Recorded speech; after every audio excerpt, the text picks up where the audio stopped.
There we go. It'd actually be good if I put the volume on, wouldn't it? Hello, everybody, and welcome to the Tarda Zone. And this is Friday Night Contact. Sorry about that. I had everything prepared, but there you go. Things just happen for some weird reason. But on tonight's Tarda Zone talks, a legendary singer Tina Turner dies, age 83. Activists in the UK use her death to push their reparations nonsense. White audiences have been banned from a London theatre. We'll go more into that as well. The walls are closing around Philip Schofield as he's dropped by his management agency after admitting to an affair with a 21-year-old. But it seems like he's known this person since they're 10 years of age. We'll get into it. Disney's Little Mermaid apparently has been critically praised, and China edits the Little Mermaid poster. A gory Cinderella is in the works, as if we need another gory fairy tale movie. We've got some Marvel news, not much. Ghostbusters Firehouse news. We've got Super Mario news. It keeps breaking records. A female-led Creed comic book is in the works, and a female-led Fast and Furious franchise is in the works.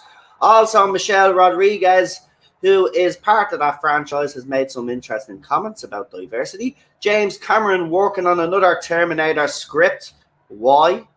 And this is what we have on tonight's stream. Obviously, we'll have some recommendations from the co-hosts as well, who are joining me tonight. Get your comments in. As usual, get involved, leave a comment, give an opinion, like, share, and subscribe. If you're not a member, there are memberships available. We did a member stream today. If you want to become a member, there's 2 tiers there. Go and check it out. And there's also super chats available as well if you would like to throw in a super chat. So let's bring on my 2 co-hosts that are joining me tonight, our regular co-hosts, and we've got the one and only Problem Ben. Hello. Nice to see you. And we got some British news as well, so that's great. You'll be able to sink your teeth into all of that. And also, we got the one and only PD Ray. Hey, Hello. everything's working again. PD is here as well. Sorry about the start of the stream. I didn't even read because the football's on in the background, and I didn't realise that I had me mic actually muted. And there I am talking away like a lunatic and wondering why my avatar isn't moving. And then I realised, oh, it's not on. Thanks, PD, for that, because he sent me a message instead there. I would have kept going for about 10 minutes before I realised that something was up. But I think we have to start with the breaking news that has just broke on Twitter, and especially from the UK. This is breaking news. So TV presenter Philip Schofield, who we all grew up with as kids because he was originally on children's TV. For anybody that's a bit older might remember him for other stuff, but I remember him on children's BBC. That's where my memories of Philip Schofield are. But a lot of stuff is at the coming out, including a statement from Eamon Holmes, who is another TV presenter from Northern Ireland, who left ITV to go to Great Britain News at one stage. But let's get into this because he's still there. Who, me? No, he's still there. Eamon's still at GB News. Yeah, all right. But let's get into this because, as I said, this is just broken all over the UK, and we will start off with this topic tonight. We do have Hollywood stuff, but obviously our guests are from the UK. So exclusive. In a statement to me, Philip Schofield has admitted to having a relationship with a young runner while he was married. He also admits he has quit ITV and won't present the soap awards. And obviously that's the journalist, and we've got the Daily Mail article there, which I will go into now in just a second. But I want to throw up this You want to interesting, throw up. this interesting statement from Eamon Holmes. Now, I'm just going to say something though, right? We've all been hearing these last couple of weeks of this so-called feud, right? I just want to actually break that illusion for any Holly supporter out there. The bottom line is she knew this was coming, right? I read an article where apparently sources close to her were claiming that her husband was advising her on all of this situation, right? The feud was manufactured because Holly needs to get away from Phil when the shit basically hits the fan, right? But I want everybody to remember that Holly and others knew about this. Holly does not get out of this in any way. So, Holly, I'm going to say it. I think you should resign ASAP. You are complicit in hiding this relationship. It's been known for years that this has been going on. So there is no way that you, being one of his closest friends, apparently didn't know about this. You did. You're complicit too. So you must resign. But this is what Eamon Holmes had to say on the whole situation. And he goes a little bit further here. So I'll just wait until it pops up on the screen there for you guys before I read it out. As you know, the computer is getting a bit faster now. I've cleared all the memory and stuff. So Schofield has finally been caught out, but he's not the only guilty party. 4 high members of ITV management knew what sort of man he was, and he never once took action to prevent him controlling or taking advantage of his position over young people. And that's Eamon Holmes, who has actually come out on Twitter after all this is broke and made a comment. And it's been viewed 1.6 million times. So as people know, Eamon Holmes is pretty controversial. He isn't afraid to speak his mind. I think it's the Irish part of him. But he's not afraid to speak his mind. But I did actually say, well, have you spoke up before? Because, you know, this is what I will say as well. There were loads of people who knew about Jimmy Savile but kept their mouths closed in fear of whatever it was, right? We're in a new age now. You don't keep your mouth shut about these things. So I would like to know as well how many of his colleagues actually knew, because those colleagues also need to be sacked. Now, there's that video footage of him. Someone's in a cafe. They're pretending that they have 1 million TikTok followers. And they actually have Philip Schofield on camera, apparently, with this guy. I've seen the footage myself. It's with a young guy. And this is the fella, apparently, he's been having this affair with. Now, I'm also going to go one step further. I'll probably get criticized for this. But I believe this whole thing of him coming out was a smoke screen. Yep. To be quite honest with you, I think it was a smoke screen. I'm not saying that he's not gay, but what I'm saying is I think he made everything that's been done over these last couple of weeks and months, especially with this feud and all of this stuff that's been going on, has been manufactured, right? None of it just has happened naturally. Holly's been trying to get away from Phil, and also all of this other stuff that's been happening. Look, Philip Schofield left Twitter a long time ago. And if you even look at his post back then, people were putting up photographs of him with all of these people, and people were asking questions. And then all of a sudden he thought, well, if I just leave Twitter, it'll just go away. And this is what these celebrities actually think. They think because if they leave Twitter, it's just going to go away. Well, it's not going to go away. And Holly, you don't get out of this scot-free. And this whole feud, right? You don't have to be Sherlock Holmes to see that it was manufactured for you to get away from him. But let's be under no illusion. You're just as complicit as he is, and you should also face the consequences and should be sacked.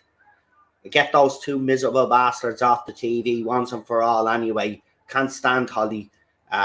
She's really over these last couple of years, in my opinion, has ruined their own reputation anyway. They got too big-headed, the two of them. They had ultimate power.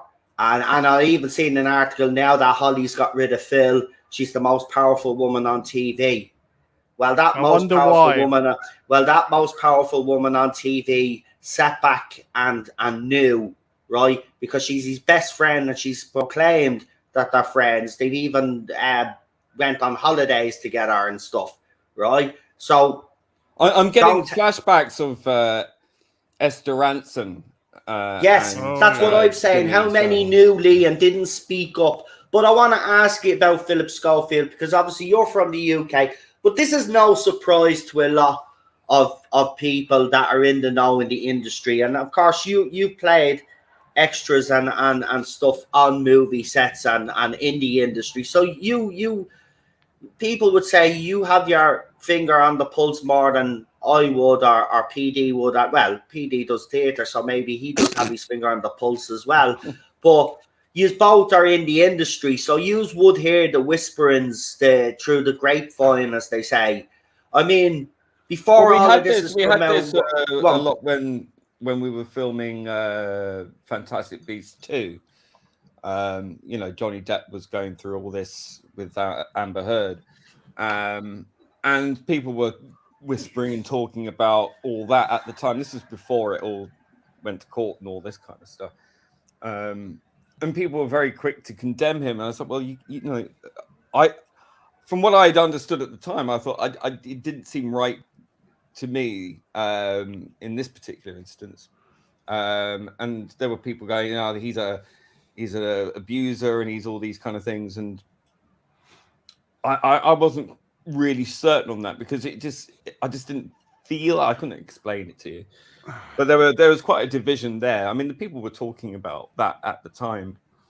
So I mean, if the extras on a film set were talking about these sorts of things, I can only imagine what people on This Morning, whatever the program's called, I don't watch it, were talking about. I mean, I was watching something earlier, I think it was on GB News on YouTube, that a lot of the people who were there when this young guy was a runner there, most of the people working there now are not the same people that were working then. So you can't sort of blame them particularly per se. So yeah, I don't know. I mean, I feel sorry for the young man. I don't think he wanted this to become public. I don't think he was particularly happy with going, being in the press. I don't know. I mean, I think he tried to sell the story to The Sun at some point. I'm not sure. But they went with the, he's coming out as gay instead, which is really weird. So I don't know. I mean, what do you think, PD? Oh, Jesus Christ. What do I think on this one? I think Jarvis Cocker was right when he said what he did after the was it Smash Hits about him. Can't remember what he said, but he was hinting in that direction about Philip Schofield. That's why he took. Oh yeah, that's why he took him down on stage. Because that's why he did what he did, because he knew about his weird habits. You know what I mean? And then there's the one from Joseph, the actor, the young actor who was in the ensemble, who he kept coming off and trying to promote. There's that one as well, and then there's this. I think I've actually got a picture of this kid somewhere. But yeah, this is known. Yeah, we lost Noel. Okay, do you want me to carry on? Do you want me to put all those years of toil to good use? Yeah. Anyway, there's this whole thing about him doing this, but just lost my train of thought. Come back, come on. Yeah, but a friend of mine worked with him and said he was all right. Worked on the Cube with him. But then again, I believe Eamon Holmes, because Eamon Holmes is a friend of a friend. Well, didn't his wife get sacked or was it his co-host? Oh yeah, Ruth Slamsford. Yeah, that was it. Yeah, and then she's a lovely woman as well. I was told, but I think Dan Wood. I know Noel doesn't like Dan Wood, but I think Dan Roten's right. I mean, ITV Daytime is the most cutthroat, backstabbing part of ITV. And even my program leader calls when I refer to ITV, goes, "Oh, you mean the lowest common denominator?"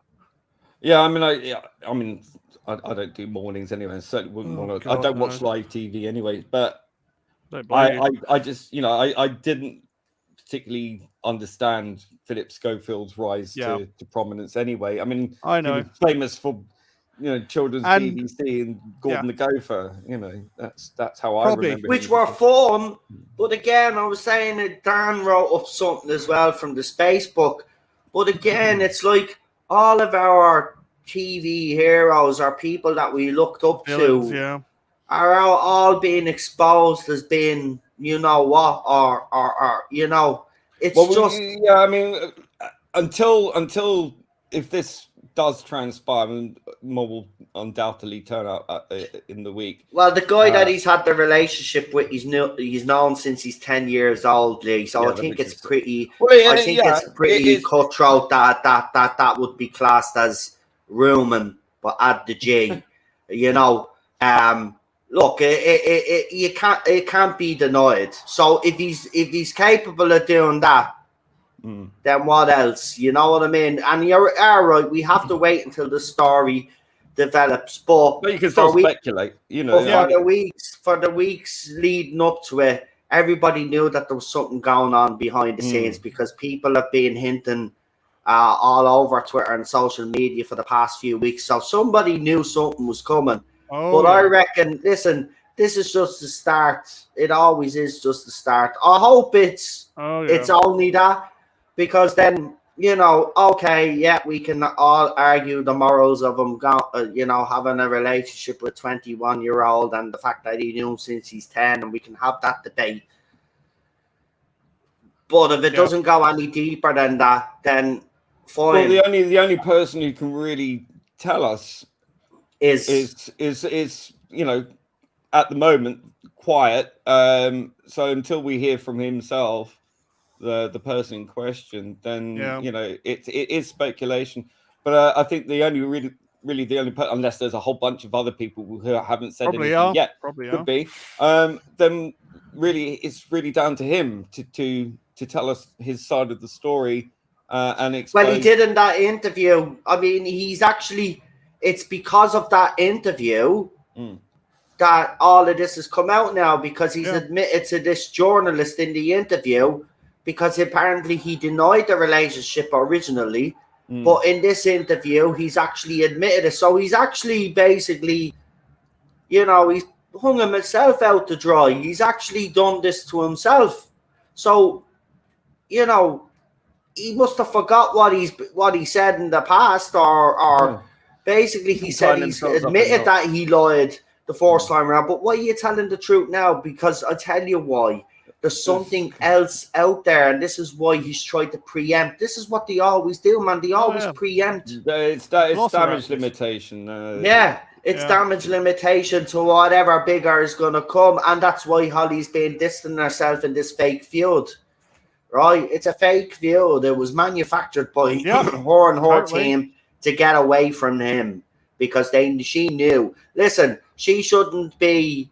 Get away scot-free either, man. She was complicit. She knew, man. And she should be taken off TV as well. Gordon the God, poor Gordon. I mean, the stories he could tell. Oh, yeah. Well, he had a hand up his bum, didn't he? So Philip? I don't know. Oh, yeah. So, we do know that his brother is. So that's what I'm saying. Like, you know what I mean? But again, that whole thing, Philip getting his brother to hand him in, it just, hand himself in. It just, everything reeks about this whole situation. But look, Lee is right. We can speculate, but I think it's best to wait and see how this story ultimately develops. We need to wait and see what the actual young man in question. Yeah, the young man in question has to say, and if he comes out with stuff that suggests that Philip is all of those bad, vile things, well, then we'll have the conversation. But for now, until the guy himself speaks up, I mean, Philip, the fact that Philip has spoke up in an interview, maybe the bloke is either, as Lee said, has threatened to sell his story, or, the guy is all right with... At first, he was kind of... didn't want to say... I guess... what probably happened is they've had a falling out, and then he threatened to tell his story, and then went to the Sun, and then the Sun maybe And now Philip Philip's is people just- went to the Sun and said, "Look, we'll do a deal or whatever," and then he came out ahead of the story. I don't know, but it does seem like, you know, if you're going to have relationships, you know, at least I wouldn't tangle with a twink with a bad attitude, you know. Especially if it's more, well, it depends how far back it really does go. I mean, he might be telling the truth, although he's lied so much lately. If he's lied once and he's been able to keep the fact from his wife that he's that he was gay, trust me, he can lie. It's just the fact that this is, you know, a lot of people in the industry have hinted that they know that there's something up with Philip, but never said that, and now a lot of them now, because he's in a weakened position, I suppose, people feel like they can speak up now. But the one person that has spoke up from the very beginning is that old BBC presenter that used to do the show with John Virgo, the snooker show. Jim Davison.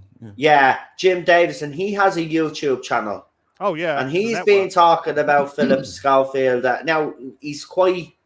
Let's be honest. Jim has quite old-fashioned views. Yeah. And he can be controversial, but when he's on stuff like this, he's on it. And listen, he's in the industry. He knows, and he's been hinting all week. Listen, he's been hinting the last couple of months. Yeah. Ever since the whole thing happened with skipping the queue, and Philip was in a week, he was talking. He's been talking those ever since then about Philip, and that people don't really know the real Philip Schofield and stuff. He's been calling it out in the best way that he can on his channel, but he just hasn't come out straight and said the things that people want to say. But I'm telling you, I mean, he was there with Esther Ranson, you know. So, I mean, and he supported her as well after she got a bit of flack for not coming forward. But, I mean, she was threatened and all. See, this is the thing people don't realise. There was a lot of people in the industry that were threatened. But nowadays, man, anybody threatens you, just laugh at them. What are they going to do to you? What? Ruin your career? You'll ruin their career before they ruin your fucking career because you've got dirt on them. I wouldn't keep my mouth shut for nothing. If I knew something about someone like that, I'd be straight up to management and say, listen, this is the deal. You don't expose this dirty little toe rag. I'm going to expose this dirty little toe rag. Right? Simple as that. Anyway, I don't want to keep on about... finish with a couple of things. Yeah, a couple of little points. The show. Yeah, well, that's a show. But anyway, who handed that list over to David Cameron about the nonces in the industry and got Cliff Richard into a lot of trouble? Yeah. Yeah. And who's Holly Willoughby's husband? Yeah.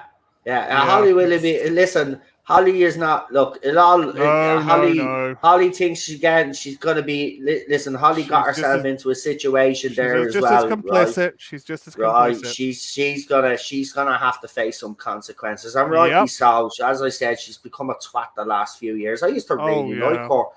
And in some way, I used to think she was really hot.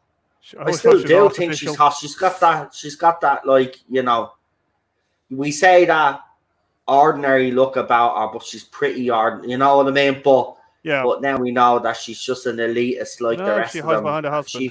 She pretends to be not an elitist, but she is if she's covering for they're very elite at that part of ITV. You know who her husband is? Very elitist. God, can we go back to TVAM with like she's over at GB News. She's at GB News now. I know. Do you remember when they got rid of that because they wanted to go with this new one? And like everybody was like, but why? Why are you getting rid of something that was so GMTV, great? Everybody adored that. Back. Oh yeah, it's not the same. Yeah, give Jim Davison a job. Do you know what? Jim Davison deserves a job. Gotta be like an effervescent with your coffee. They pushed him out. But listen, the one thing you have to understand about Jim Davison, I want to tell you all expose something. He tried to expose shit, and they pushed him out of the industry, mate. Yep. They pushed him out. They did. He was a great presenter. I used to love fucking him on yeah. the Generation Game as well. He did. Do you remember he took over from Bruce Forsyth and did the Generation Game, and he was brilliant in that. He was Nice because he had the humor for it, just like what's his face did as well. I just mentioned his name, and it's completely gone out of my fucking head. Nice to see you, Larry Grayson. Yeah. Oh, no, Brucey. Brucey, when he did the Generation Game as well, used to love him, man. Player cards, right? Yeah. They were golden times. Oh, of yeah. British TV. But look, let's move on because we got. We'll go to the next bit of British content that we have. There is a little bit of British content, but this one's a bit weird because I don't know what this theatre in London is doing, because I'll just say this: theatres during the pandemic have suffered a lot. You had Andrew Lloyd Webber and other people coming out pleading with the government and pleading with people to go and see their shows. And then you get a theatre in London. I think, did we score? I think we scored. Did we score? Yeah, we did. We scored. Sorry, we're on. Focus, Danielson. You must focus. I know, but we're on a title charge, and it hasn't. I love it. I love how years. football fans always say "we" like they're on the bloody pitch. Anyway. Yeah, I know. So, London Theatre organises black-only performance with white audiences banned. This is the definition of racism, folks. Yep. It's right. Segregation. Okay, now we're going back to the days, as PD just said there, of segregation, right? All in the name now of diversity and stuff, right? This is an absolute disgrace, right? I have no problem with a black-only performance if it's all black artists on stage. I don't really give a crap.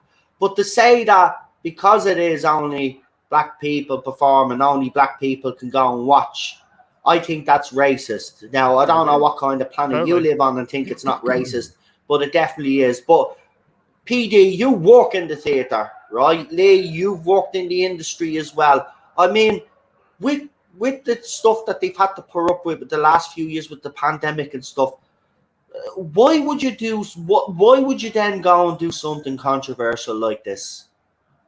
Well, I wouldn't. Tell you the truth, they get 3 audience members on one night. We did that. That's just kind of suicide, especially after what happened, what Oliver Dowden did during the lockdowns. It absolutely killed the industry.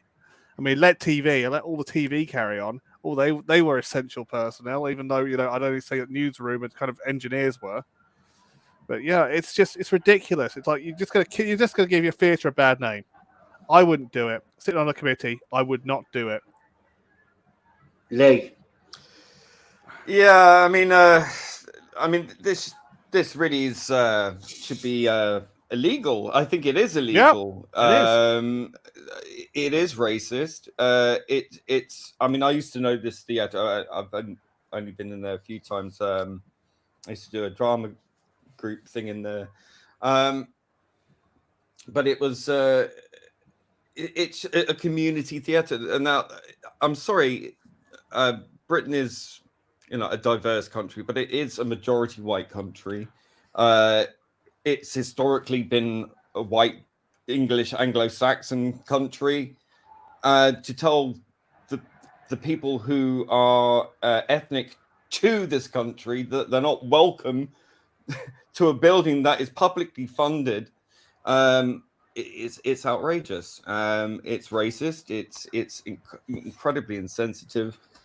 This doesn't help in any way build or get rid of racial tension. You're only increasing. That's what I mean. You're actually making it worse, aren't you, Lee? Yep. Because you're. But this is the new Marxism, the neo-Marxism. And I was watching a YouTube video today with someone, I can't remember who it was, but he was talking about how modern Marxism has rejected the working class and has now created a racial Marxism, which uses critical race theory. Now, you think about history and you think about racial socialism. What springs to mind? Yeah, that time. Yahtsism, right? That's the one. this is very much in effect the same sort of thing, vilifying a group of people and using race as a precursor to acts of exclusion. Then it goes from exclusion to violence, and violence to whatever else. So it's not good. This needs to be rooted out. People espousing these kinds of things should be treated exactly the same way that anyone is espousing nationalist, socialist vibes as well. There should be absolutely no distinction between Nazism and Marxism at all. They should be treated as and vilified as the same thing as each other, because they are effectively two sides of the same coin. Yeah. They should be treated as vile, ideological, absolutist tyrannies that they are, and this cannot be allowed to pass in our capital, let alone anywhere else in this country or anywhere else in the world. Basing who your audience is purely on the color of their skin is We're going back to the days of the past, man. I mean, it's quite staggering that we're going back as a society. Yeah. Nobody seems to want to see it or is ignoring it. We're going back to, this ridiculousness of white only cinemas, white only, black only this and white only that. That's not the society that we want to live in. A purely inclusive society means getting everybody together, joining in together with entertainment and music and all of that other stuff. Cultures mixing, if you want to espouse about other cultures. If you want to espouse those kinds of views, particularly about the home culture, the home, it's not a race. Race doesn't exist. There's one race, the human race. Okay, exactly. That's it. Absolutely spot on. It is. When you're telling people that the home people, the people who are from this country, who can, whose lineage stretches back throughout time, we are ethnic to this country. If people are saying that we are no longer welcome to places within our own country, you need to leave. Yeah. End of story. I don't care what color you are, what race you think you are, or whatever. If you are that anti-British, if you are that anti-white, if you are that, get out. Get the F out. I agree. No, I agree with you. I think it should be said. I mean, if you hate your country so much and you hate the people that are and that goes to white people. That goes to white people espousing the same thing. And especially those, they're worse, man. They're worse, though. The white people are worse. Oh, I hate being around family. I hate being British. They're enablers. They enable this. It's the Marx. It's the usually the white bourgeois middle class Marxists, neo-Marxists, particularly like in academia, who are pushing this and espousing this. They are quislings. They are traitors. And they are dangerous, subversive. Well, here's a race baiter. So, as you know, Lee, because this is a bit of a segue, and it involves Tina Turner, unfortunately. So, as you know, Swiss singer Tina Turner passed away, age 83. Yes, she's Swiss. She's not American anymore. She denounced her American citizenship. Ask yourself why. But she's Swiss singer. But someone... in the Guardian newspaper, the race baiter that just be on Piers Morgan Live and Great Britain News and all of this other programs throwing around our hateful propaganda against white people has struck again because she used the death of legendary Tina Turner to write this rubbish in the Guardian. Now, I'm not going to get up the actual article itself, because I think the headline itself is pretty self-explanatory, but it's in her opinion, and she says, as white fans mourn the loss of Tina Turner, black fans need to remind them she died without receiving reparations. And it's from Shola Mosshangban. I can't say her last name, I'm sorry. But This is the woman that does be on Great Britain News. Oh, God. She's been on Piers Morgan Live. She's very controversial. She comes out with all of this stuff. First of all, Tina Turner, yes, did grow up in that era where because of the age that she was, she became bloody successful, right? Exactly. But she lived in a $15 million mansion. She moved from America to Switzerland to get away from all of that nonsense. And now you, on her death, have decided to use her name dishonorable to flog your propaganda. Listen, I'm Irish, right? So if you want to get technical about it, I'll tell you what, you're a British citizen now, and isn't that what you are? Right, well then I want my money. All right, for the 800 years that my people were starved, murdered, butchered, and all of that. But you know what? We're not talking and asking for money, are we? No, we're not. Yeah. Because we don't want handouts. Because there's peace between the two countries now, and you know what? The people in the whole get on with each other. It's just their governments that are a bunch of idiots, right? But the people on the whole are quite similar, and we actually like each other, right? We don't want any money. Nobody should get any money, right? Because none of these people are asking for money. We're slaves, and I don't care if their ancestors were slaves. Well, hold on a minute. They were the slaves. Wait, just a minute. Hold on a minute. Go on. What about if your black family descends from black slave owners? Yep. Like they were the first in America. So we're brought up that point. What about me? Yes, I'm white, but I'm also of Jewish heritage. My great-grandparents on my mother's side survived Auschwitz. I am entitled, I believe, actually, or my mother was entitled to receive compensation. She never reclaimed it. I'm not claiming it. 6 million Jews died in the concentration camps. But, not everyone there is claim. I mean, that was from the German government, right? The German government accepted responsibility for that. Which was the right thing to do, in fairness. You can't say that black people were the only people to experience slavery. Yes, it was horrendous what happened.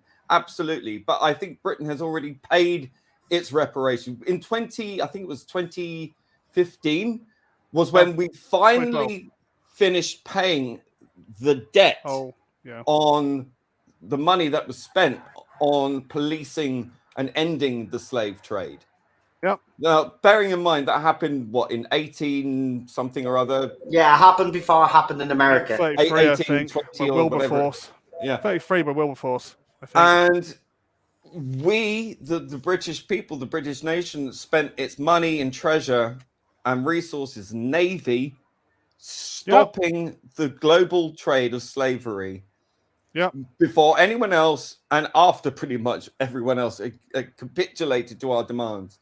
We've paid that price. Yeah.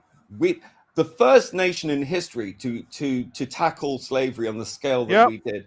And where's our reparations for that? We've just finished paying that off in 2015. Exactly. So not only did the people paying their taxes in the 1800s and the 1900s and the 20th century, up until the 21st century, we finished paying that debt off. Yeah. So that's that. I don't want to hear it. I do not want to hear it. Yeah, it's a victim mentality from people that weren't actually victims, and that's what I hate about it. Everybody wants to be a victim. I'm sorry, I don't want blood money. Even if the German because it would be blood money, for killing, most of your family off in the 1930s. That's blood money. It is blood money. You're absolutely right, and you have to call it as it is. And it's not going to bring anyone back. It's not going to make their lives. It still happened. 6 million Jewish people still died in the Holocaust, right? It's not going to change it. The German government acknowledging what happened and apologizing is what they should do, and it was the right thing to do, right? But any more than that, unless the Jewish people themselves demanded it, but I don't see the Jewish people demanding. They just wanted justice. They wanted the people that did all these atrocities to be brought to justice. And it was and dealt we've with. seen that, Done. yeah, Yep. over the years, the trials. So we've seen that over the years, and that's what they want. But you know, look, it's society as a whole. We've got this victim mentality in society, and everybody wants a piece of something off someone because they believe they're a victim. Yeah. And I'm just sick and tired of it. But Mental health. But here's another interesting topic. So Ben Stiller apparently has been getting a lot of stick. And as we know, we've already had people try to cancel Robert Downey Jr. Oh yeah. For the same thing Tropic again. Thunder.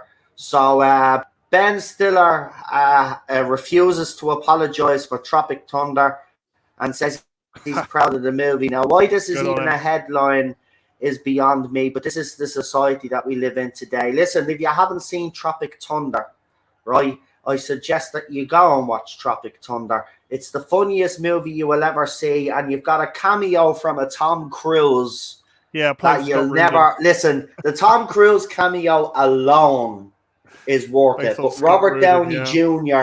steals the show in the movie. And in no way should he apologize. I mean, I remember people even at the time when that movie came out thought it was funny. Now everybody wants to be outraged over it. But lads, should Ben Stiller, I know what you're going to say, but I have to ask the question. Should Ben Stiller and Robert Downey Jr. apologize for Robert Downey Jr. doing blackface in Tropic Thunder? Want me first or probably go first? Whatever. Okay. No. It was a bloody brilliant film. And they were caricatures. They weren't doing it. They weren't blackfacing to be like black and white minstrels take the piss. They were doing it because they were doing it as characters. Yeah, they haven't watched the film. Exactly. All these people demand it. You've seen pictures on Google or whatever. Exactly. They haven't watched the damn film. Watch the damn film. The whole thing is a piss take about the whole thing. Hollywood like system, the method yeah. actor. Yeah, it's a piss take of a movie, take of the movie. That's what it is. Exactly. And they're playing exaggerated versions of themselves in the movie. The whole point is it's supposed to be in bad taste. Yeah. That's addressed in the film. You know, it just drives me mad. It's just I know. Yeah. Watch the damn film before you go and criticize it. Yeah, I agree. I agree with you, mate. The people just jumped the gun. But before we get into the Disney stuff, because we have a bit of Disney stuff to talk about, I want to play a clip from actress Michelle Rodriguez. Michelle Rodriguez was seen coming out of a nightclub with a few drinks on her, has to be said. Oh, okay. And she was asked a question by a fan, and she gave her opinion, and it's an opinion that a lot of us actually share out there. But it's for whether it was because she was drunk or not, I don't care. The fact that she's come out and publicly said it. Now, she might use the alcohol. She does get some heat, but I think she's one of those actresses that doesn't give a crap. But I'll put this up on screen, and I'll let you hear what she had to say about Hollywood. So I'll play this clip here. Stupid for like everybody because of this whole like minorities and Hollywood thing. Like, stop stealing, all the white people's superheroes. Like, make up your own. You know what I'm saying? Stupid for like. So there you go. She's come out and actually said it. And as you know, she's a minority herself, as they would say, because they like using that word. I think it's offensive. She's just a woman, But she's come out and said it out straight.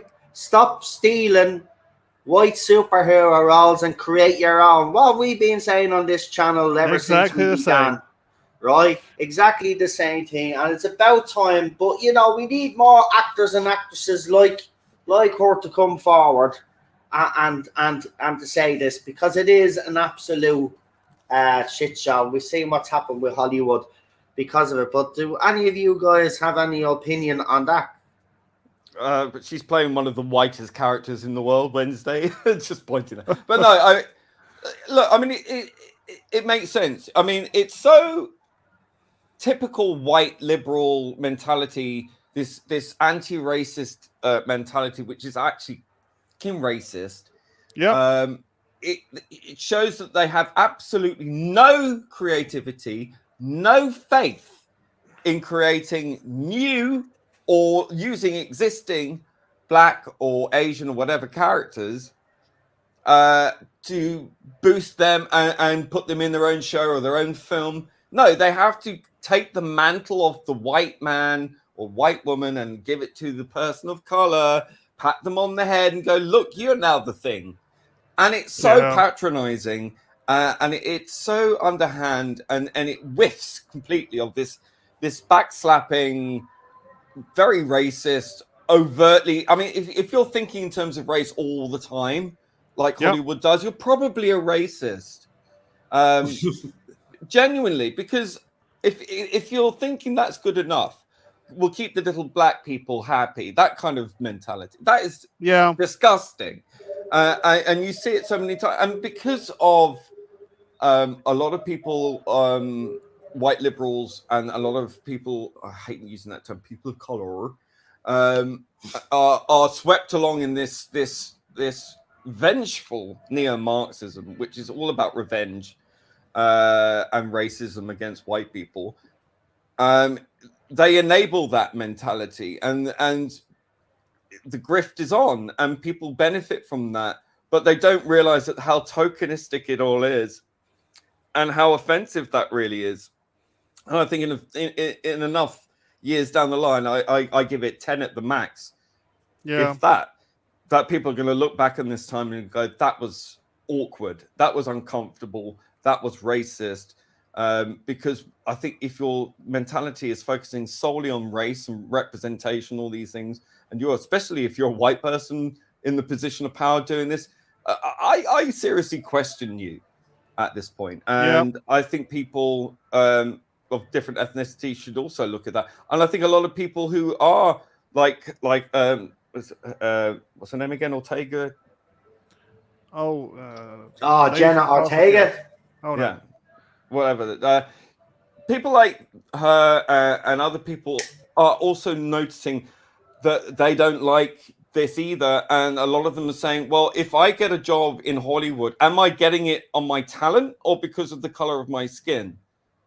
And yet, that's awkward. You don't want to feel like you're where you are because you're... Exactly, because some of them actually have integrity, don't they? You know, we do say that a lot of Hollywood stars are shallow and stuff, but some of them do have integrity and do care about the roles that they get, and they don't want to. And you're right, you'd hate to get it's same with a job, whatever in life, you'd hate to get it if you knew that you only got it because of a certain criteria, like your skin color or sexuality. There are some people who love to LARP, who love to coast along in life, who will take advantage of that. There are people who will simply know that they don't know how to do the job or will only get somewhere by grifting, and will jump onto this is why things are gradually becoming worse and worse and worse. Well, I say gradually, I mean rapidly becoming worse and worse. It's because all the grifters have set up and taken notice and gone, I can get in now. You know, even though they're not good at what they do, they can get in simply because they know they can game the system, because it's now based on race and skin color and all this other superfluous stuff. I think, once you let the walls through the door, who are basically there because easy, because they didn't have to really work for it, because it's not a meritocracy anymore, then it exposes the flaws of the system, because then you end up with substandard products, because you're producing stuff with people who are not there because they worked hard for it. They're there because they got there because of whatever tick boxing. She's going to be starting a female-led. It's a bit of a sec. She's going to be starting a female-led Fast and Furious franchise. So she did make those comments, and now she's going to be starting a female-led. But she is a talented actress. She's a talented. She's a great actress. I do like her as an actress. I saw her recently in Babysitter 2. She was great in that as well. So yeah, we got a lot of female lead stories coming up as well. There's a Creed comic book. That's Female fine. led. That's fine. Just make Yeah. it good and make it That's it. believable, and make That's them it. characters who actually earn their position, who go on a hero's Yeah, and journey. we can All get those behind. things. Like Yeah. the old female characters that we used to have growing up. We all Yeah, get just behind don't them. make them the bestest ever from the beginning, and that they're only at the end do they realize how much of a bestest ever person they are, and that they can kick over like That's it. Like 300 Rocky. pound men. Rocky didn't start off great. In the first movie, Yeah. he narrowly got defeated by Apollo, right? And then in the second movie, then he obviously wins it. In the third movie, he gets a bit cocky, and then he loses to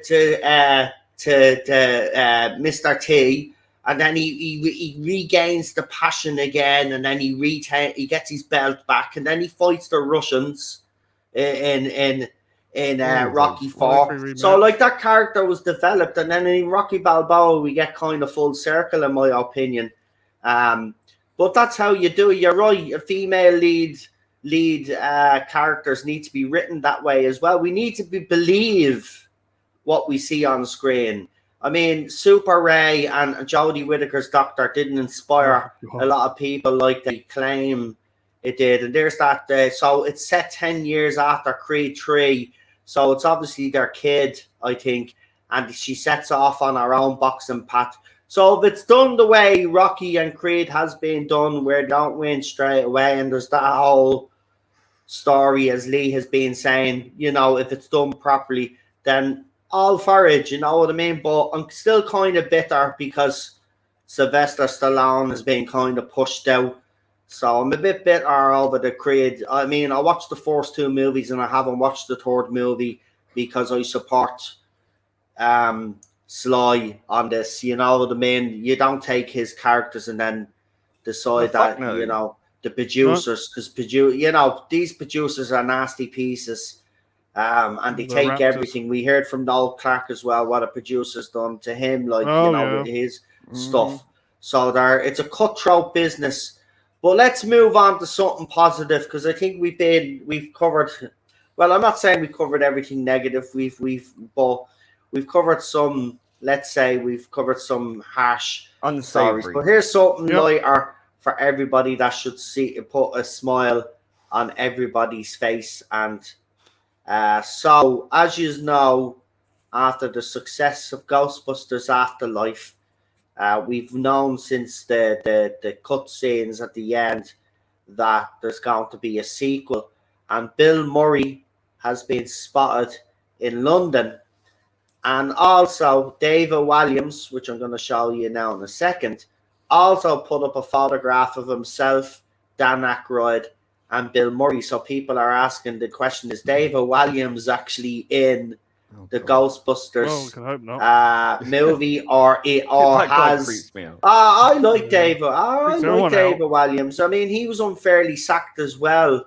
You know, he did that Fighty wig, blackface thing as well. Alicia Dixon, that's on that panel, wasn't happy about that, and he came out and he apologized. But then something else happened, and he's off the show now, replaced by that Dancing on Ice, got Shy Brown or whatever show that what he was on BBC, wherever that dancing show is that everybody loves watching every Saturday. Come dancing, yeah. Strictly, yeah, he was on that.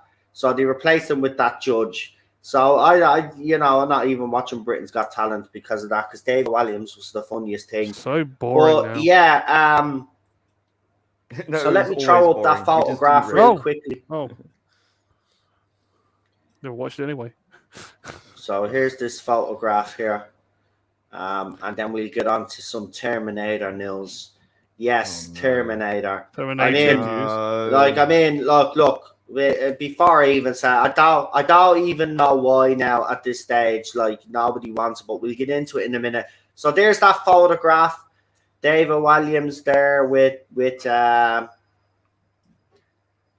Murray and Dan Aykroyd.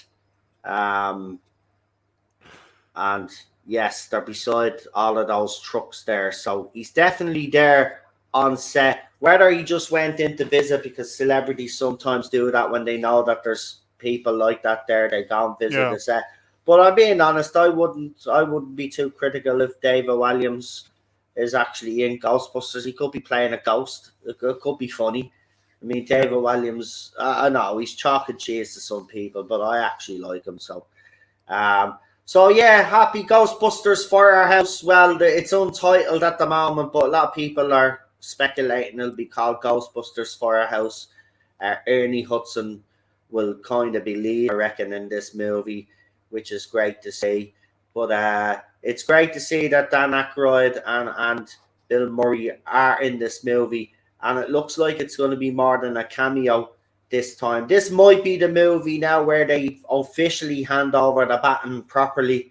You know, they've always wanted to do that kind of story. This could be the one now that will set up the next generation of Ghostbusters. But I'm just so glad that they're back. And especially Bill Murray. Because remember, some actors tried to cancel him a couple of months ago. And that didn't work because it's Bill Murray. But remember, we've always known that Bill Murray has resisted coming back. But to see him with a smile on his face and to see that he's really enjoying himself, he must be, I don't know, maybe it's because he's gotten older and he realises, you know, that fans really wanted him back and he's probably, you know, mellowed a little bit and, you know, it's decided, you know what, if the script is good, I'll come back. And the fact that he's there makes me believe that the script is good because he wouldn't come back if the script is rubbish. But guys, if you've got anything to say on this Ghostbusters sequel, he's looking forward to it? Yes and no. It really does. Why no first? Can I ask you why no first? What's the hesitation? Is it? Do you think they should have just leave it at Afterlife was kind of the perfect one? Just leave it at that sort of thing, or yeah, I think that was. I mean, look, I like Ghostbusters a lot. I saw it in the cinema when I was a kid in 1984. I wasn't that great a fan of the sequel. Still not. No, Ghostbusters 2 is weak, but I have a soft spot. But it had a charm. It was written for those particular actors at that particular time because they were big on the sort of comic circuit and making comic films and stand up and all that kind of stuff. So it was of its time, and you can't really recapture that. And who they replaced them with, these kids, they don't have, I'm sorry to say, they don't have that kind of personality, that kind of comic gravitas, that kind of, you know what I mean? I think it really does depend on who the new Ghostbusters are going to be. Yeah, I just don't think it works with just those kids at the moment anyway. I could be proven wrong. I just think it's a bit cringe. I mean, it'd be nice to see them back again. It'd be nice to see Winston being front and center for once, you know. Yeah. For a lot of people, he was one. Yeah, he got more of a prominent role in the second movie. I do remember that. But Ernie, he was wasted in the first movie, but I suppose he was only new to the team and it didn't make sense to the narrative of the movie because, as I said, in the second one, he got more of a prominent role. But I'm glad he's kind of like, I'm glad he's the one because by the cutscenes that you're seeing at the end of Afterlife, it looks like he's the one now that's decided that he's going to bring back Ghostbusters. You know what I mean? And I like that fact that he's the one that's bringing back Ghostbusters. And the scene with Janine was great as well, which we know she's gonna look. We've been told that the cast that were in Afterlife are returning. No, is Ghostbusters Afterlife any good? Look, this is how I judge the movie. Is it better than the first one? Absolutely not. Is it better than the second one? I would say yes, it is, actually. Now, I have a soft spot for the second one. Don't get me wrong. There's even a Titanic cameo in that. I love the second movie, right? But it's a shambles, right? Yeah. So I'm judging it. Cash grab. I'm judging it against the second movie. So, yes, it's better than Ghostbusters 2. It just doesn't reach the heights of Ghostbusters 1 because, as Lee kind of pointed out, it is a kind of a product of its time. And it's nice with Afterlife that they did try something different. it is a different Ghostbusters movie, but there's some lovely moments in it, and it is a good movie. It actually is. There is some scary parts in it. It actually is a decent movie. Now, Chris Ballstreck doesn't like the third act of the movie. He thinks it's all over the place. I would agree with him to a certain extent. I have to agree the third act is, but I think that there's a couple of scenes in it that make up for it. Look, for me, was it better than Ghostbusters 2 is what I was always going to judge this on, right? Because Ant is better than 2016, right? So it's better than Ghostbusters 2. So yes, I would highly recommend you give Afterlife a go. In the order I'd actually watch it in is Ghostbusters, Ghostbusters 2, and Afterlife. They're the three Ghostbusters movies. Don't even consider 2016. Don't even put that in the picture. But yeah, it's nice, man. And there's a proper cameo in it. The cameos the way they should have been done in 2016, but they were awful. They didn't even play their own characters because it was that bad. They knew it was that bleeding bad. They didn't want to play their own characters. But the cameos as well. I mean, look, you will like it. If you're a Ghostbusters fan, you will like this movie. It is a good movie. It's better than the second one. So that's all that matters to me. Anyway, I don't know what the lads think, but I do think it's better than the second one. But I have a soft spot for the second one. I mean, that villain could have been so much better. In it, but they screwed that movie up, and then the walking Statue of Liberty. I mean, that just beats. That just bites the biscuit. So there's nothing as stupid as that in Afterlife. You'd never seen anything stupid like that in Doctor Who, would you? No. Yeah. Well, we got a talking frog on the chair, so there you go. But more good news. The Super Mario Brothers movie is now the third highest grossing animated film of all time worldwide. So this is a movie that Grace Randolph said was Illumination's worst movie. And she's supposed to be some sort of critic. I have now watched this movie, right? And I can now tell everybody I know why this movie has made so much money. Listen, you do not have to be a Super Mario fan. Yes, it would be an advantage to be a Super Mario fan to understand some of the things that are going on in the movie. But the plot is quite simple. It's Mario trying to rescue his brother, and then he realizes when he gets to Mushroom Kingdom that there's stuff going down. And him with Princess Peach and a lot of others then go to try and defeat Bowser. Simple as that, right? It's a simple script to follow, right? Simple plot. It doesn't need to be complicated. This movie has a lot of heart as well. There was a few laugh out loud moments, but I really did get quite emotional watching this. This was my childhood wrapped up in one movie. And I didn't think it was possible. You know, when I heard they were animating this, not doing a live action like they did with Sonic the Hedgehog, I was a bit disappointed. But by God, that disappointment disappeared. Within 15 minutes of that movie, right, I knew what I was watching, something special. And it is, if you're a Super Mario fan, it's something special. But even if you're not, this movie you will enjoy this movie if you enjoy animations. You will. There's some lovely moments in it, some laugh out loud moments. But can I just say to Grace Randolph, you can go and suck on it with your review. How dare you call yourself a critic? You clearly didn't understand the source material you were talking about. Next time you do a review, make sure you know about the source material before you make yourself look like an idiot. But it's too late because you already did that with another recent review. You just can't help yourself. But to all the critics out there that were slamming this movie because you did the same with Sonic the Hedgehog, because that's made by fans, you have made for fans, you have a problem with.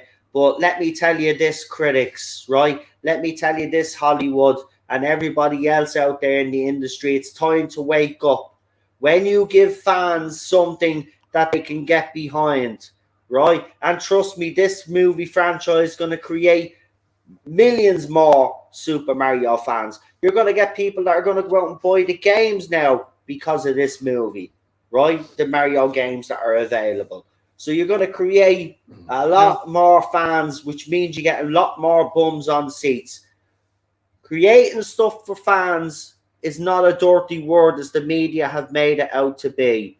If you do it, then you get successes like Maverick, Super Mario, right? Ghostbusters Afterlife, Sonic the Hedgehog, the Joker movie, right?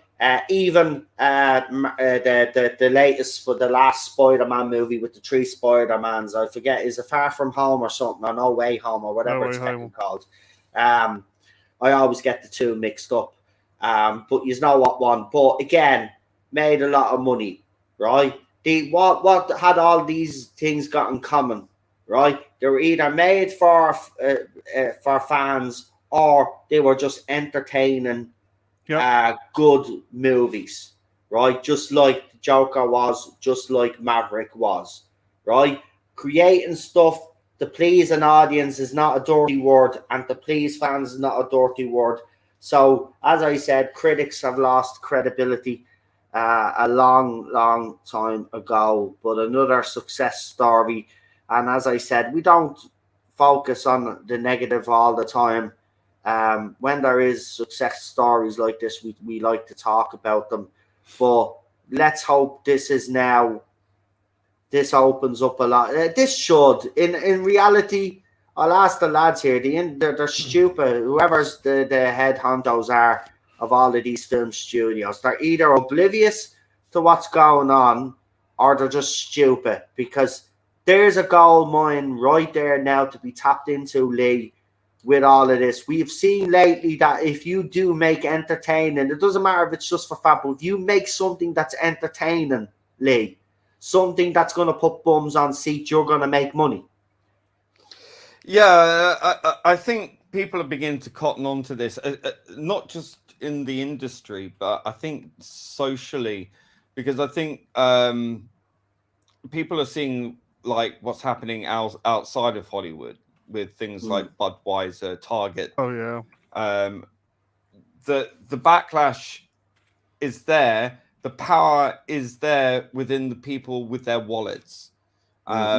So we've seen it with Budweiser, we've seen it with Target, we've seen it with a lot of Disney films, we've seen it with a lot of other Hollywood films that are promoting this ESG score wankery. And people have cottoned onto it and are not happy with it. And they're finally had enough, and they're finally saying no. Yeah. And the only way to make change is to punish them where it hurts. Exactly. That's to withhold your money, boycott these things.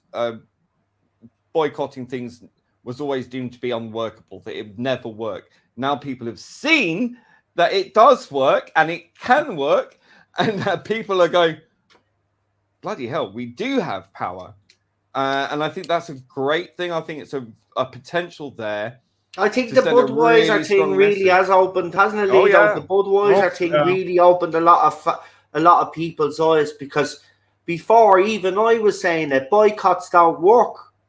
But it seems like for some reason this boycott did work. So it kind of got everybody thinking, well, if it works here, maybe it will work with Disney if we boycott Disney. That's why we've seen 4 million subscribers go away. Now, that was the second quarter. We don't know how many more million subscribers they're going to lose in the third and the fourth quarter. But Lee, it all started off with that Budweiser ad campaign. Them getting Dylan Mulvaney involved has really opened the public's eyes to what's going on now. And as you said, socially, there is a change, but obviously it's going to be resisted from the nutcases. But you could see it slowly but surely, Lee, there is a change. There is a change. And I think if you extrapolate from that, what happened with, a beer and a clothes shop, that this can extend to effectively anything that we purchase. and that includes tickets to see films. Shareholders are going to be looking at this and looking at the ESG scoring and start asking questions. Now, when you have corporations acting as political wings of the state, because if you look in America, you listen to what Biden's saying, you look at what the corporations are doing, they're all on the same page. That is fascism, because you have a marriage of state and corporate power pushing a political message. So that must be resisted, and that's in the hands of the people, which is ironic when you consider Marxists are all about power to the people, but when the people don't act the way that they want them to, it's a problem for some reason. Interesting. Open the camps when I don't want to. Racial Marxism, which is what we have. Yeah, but Jamie, can I just answer Jamie's thing there? And the reason why they're removing content is because of cost-cutting measures. We actually covered this last week. Disney are actually in a spot of bother. They can't actually afford to keep their own shows overextended, and they're not making enough money. Yeah. It's also very weird this ESG safety net isn't exactly helping them, even though two of the biggest ESG supporters are got shares in Disney, isn't it? Weird that. Funny, yeah. Well, here's something. So I told you after Disney have had a few disasters that they needed, obviously the Little Mermaid, to do something, but we're going by critics who I think have lost all credibility. But this is what they're saying about the Little Mermaid.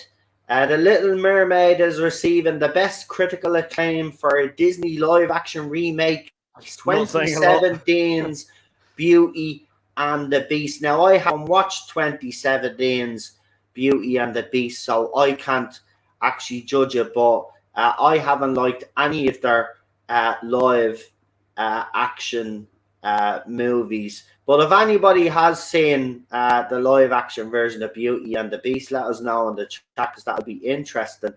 Other Little Mermaid news is the fact that China has done it again. So Disney preached to its audience about how inclusive and diverse they are, and then they go and release a film in a country that is known for being racist against black people. I'm not going to say people of color anymore, because I think it's absolutely vile description. They're black people. I'm a white person. There's nothing racist about saying that. So, but this is what they've done. So I'm going to show you the American version of the Little Mermaid poster, and then I'm going to show you China's version of the Little Mermaid poster, and they're side by side, by the way, so you'll actually see.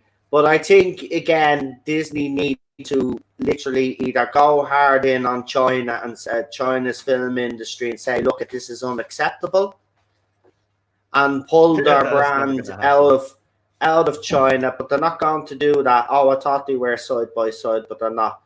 Okay, but we could show them separately, so hold on.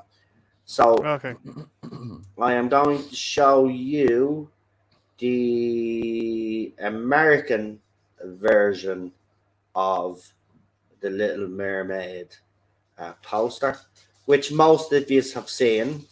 Remember, they have different posters for different regions anyway. American poster will be different to the European version of the poster. So this is the American version of the Little Mermaid poster. It's your standard Disney poster, right? It's got all the characters there in the water, and we've got Ariel there doing her thing, right? But you could tell, and we notice from Ariel there, we can notice that she is a black woman, right? Of course, if you go to the China poster, well, she's not black. She's blue. I'm blue. Da ba dee da ba da. Oh, I knew that was going to happen. Hold on. Give me a second. This is going to knock off again. I'm not going to be kicked now any second, am I? Hold on. Right. Hold on. Let me do that again. Twitter is acting up. Twitter on the desktop, has anybody noticed, is very bad. But on your No, I phone don't it's use it. perfect. But on the desktop, I don't know what he's done with the desktop, but it's not responding as well. Sorry, there's a bit of background noise. It's called The Wife. What? Yep, we know that one. I'm sorry. Don't worry, don't worry. Give him a slap. No, she's. I'm trying to get this poster up and getting flustered, and I hear background noise, man. It's so there's not dead air. It's the kettle. I'm helping. I'm giving it an ambiance. You're giving it an ambience. I'll give you an ambience now in a minute, woman. You know what dead air is, no? Yeah, dead air. Yeah. Once again, Space the glue between that my holds ears this right now. together. You're the glue that holds nothing together. Anyway, getting back to this poster. Here we go. Where is it? I'm just gonna. This is live, folks. Yeah, the joys of being live. But look, at least you know I'm getting the stuff there and then. I have it in this chat, but I just have to go scroll up because it's all in a different order. Because it's hard to put it in order. So this is the Chinese film industry version of The Little Mermaid poster. And I just think it's absolutely disgraceful, especially from a company like Disney, who like to preach to the audience that they're inclusive, and then they allowed them to do the same with the Star Wars poster and said nothing. And now they're doing the same with The Little Mermaid. And why is Disney allowing this? Well, it's quite simple. Disney are allowing this because the Chinese market is huge and there's lots of potential and lots of money to be made. And at the end of the day, you know, well, we say that Disney is all about making money, but that seems to be the opposite of what's been happening the last few years. But that's why they're tapping into the Chinese market, because it's very lucrative. But as you can see there, here is the Chinese version poster for The Little Mermaid, and you will see there that Ariel is completely blue. You can't even tell. And it's a striking image, but yeah, you can see that it's been hued blue to disguise the fact that she is a black woman. Yeah. Clearly. Yeah, which is absolutely disgraceful. It's more subtle than making John Boyega small, for example, which is very clear. They can say, "Oh, this was just an artistic choice. It was a striking image in the blue light." So, yeah, I mean, they will use that as a cover, but we all know the real reason for it. Absolutely, no two ways about it. So there you go, completely different. Even the body shape looks a bit weird in the poster. But right up here, you see where the light comes down, and you see to the right the image there. It looks like Ghostface out of the Scream franchise, right there. But yeah, again, for a company that preaches to its audience about being inclusive and stuff like that, and then allows the China film industry to go and do something like that is hypocritical. And as you said yourself, they highly edited the Star Wars posters as well. I mean, it is disgraceful. Look, I don't know how this movie is going to do.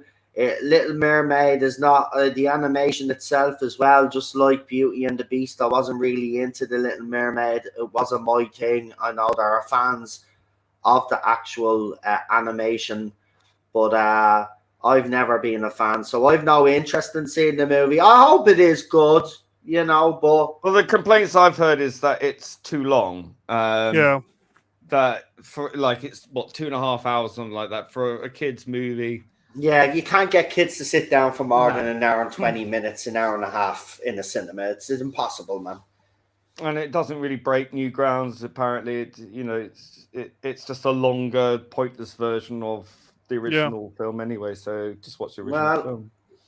We'll see. There'll be fans out there. We'll find out soon enough if it's good. Oh, sticking with I don't know if this is Disney. I doubt it's Disney doing this, but another Disney classic, Cinderella, is getting a gory horror version. Oh, and it works. So Yeah, lads, discuss Cinderella as a gory horror. I mean, didn't they do an updated of Cinderella already? That's a gory version where Well, Cinderella, feminists and all the blokes were weak. the original story, you know, that Hans Christian Andersen really Is gory, isn't it? Is gory. I mean, the sisters were cutting their feet off to fit in into the silver slipper. I believe it was silver originally. So if they do it, it'll be like what was intended to be, except if that is indeed what they're doing, which would be interesting to actually see a traditional fairy tale as it was, as it was for many hundreds of years. That would be interesting. If they're just going to do it like the Winnie the Pooh thing, where they just make it a schlock horror slasher thing, then I'm not into that.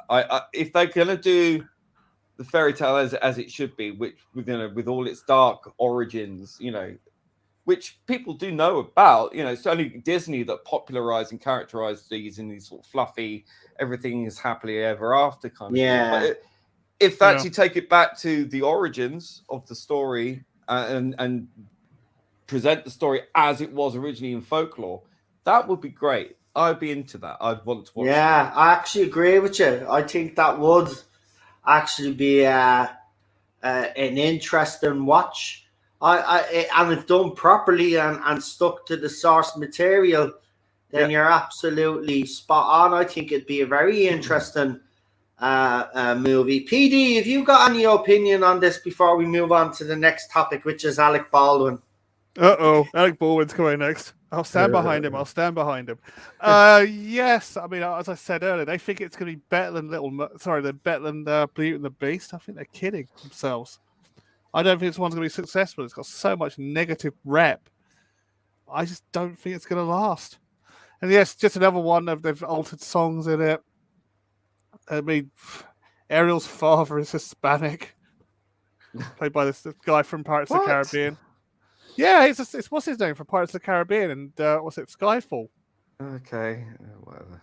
Yeah, it's like, well, how does that work? Is she adopted? Guess. Is her mother dead?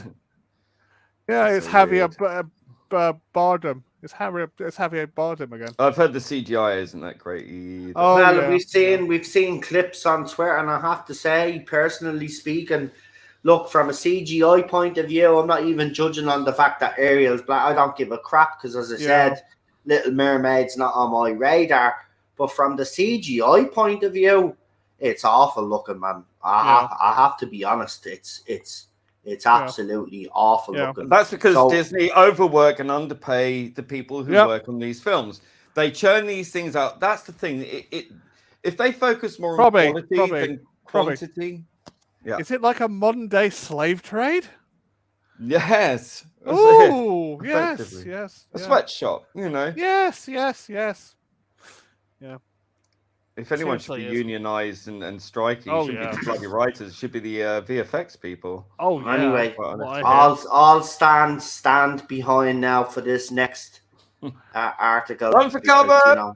I'm ducking on the table. Alec Baldwin is in the news again for being an absolute swat, as he always is, because apparently now he's allegedly called a server a peasant after scalding her because, at a gala, because he is a son of a bitch when it comes to speaking to women.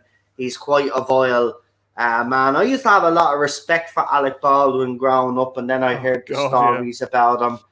He's not a nice person at all, but this is just another, he's just, I have to be very careful the way I word this, but, the fact of the matter is 2 people died on the movie set, or one died, wasn't it? And one was badly injured on the movie set, and there was no consequences for him. So this is what you get from people like that don't face consequences for their actions. They continue to be the assholes that we all know that they are.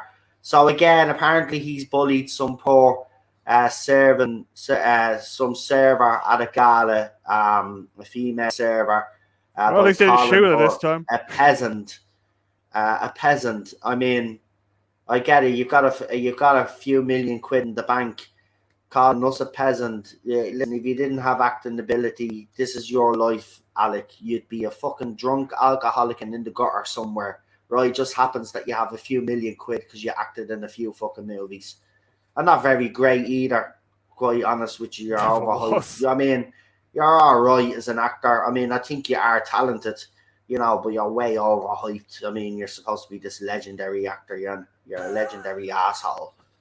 But has anybody got anything to say about this idiot? I mean, he's always in the news now, whether it's abusing women verbally or it's shooting people accidentally or not accidentally, whatever which way you want to look at it.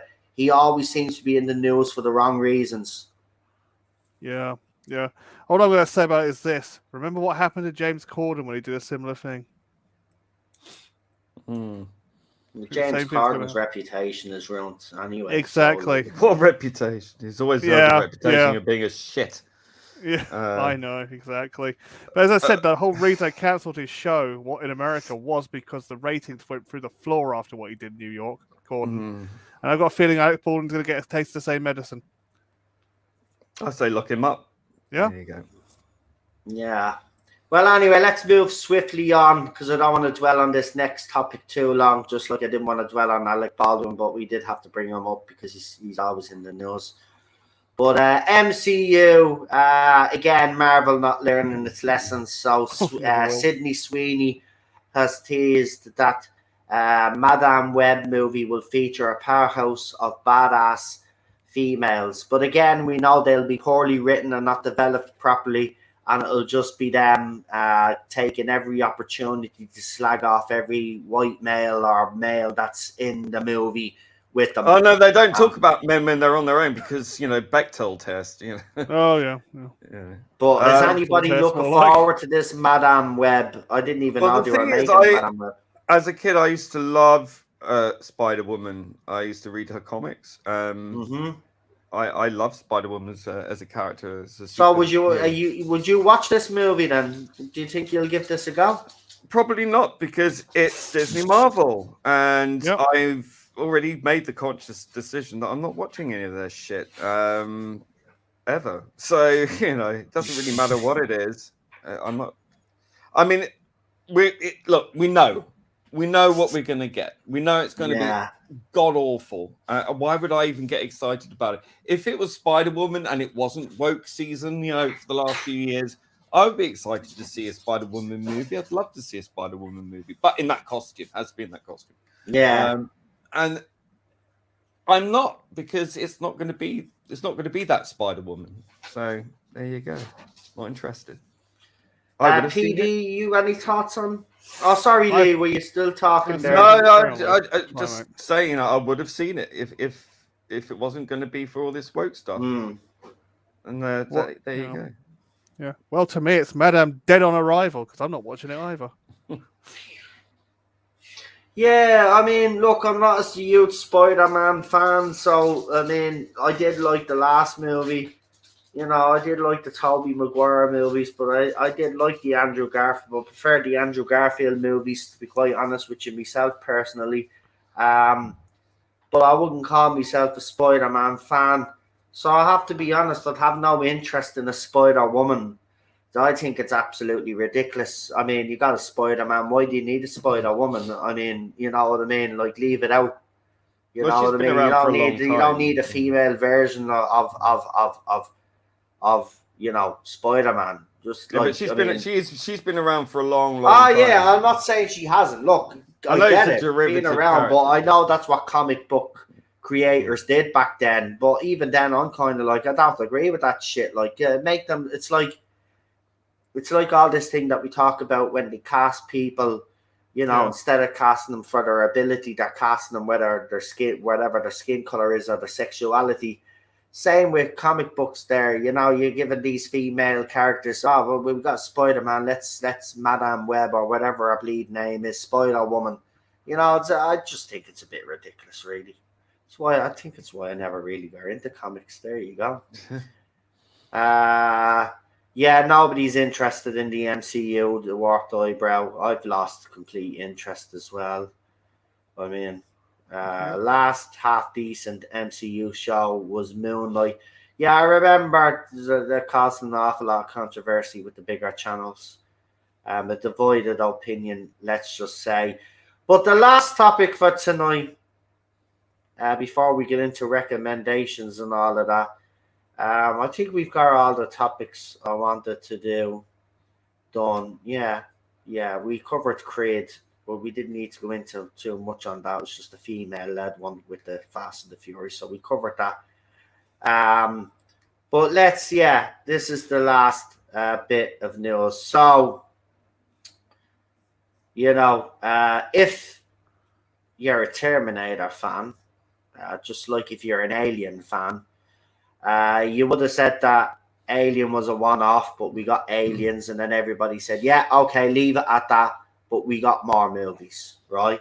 And Terminator has been doing the same. Now, while people say Rise of the Machines is there was no need for Rise of the Machines.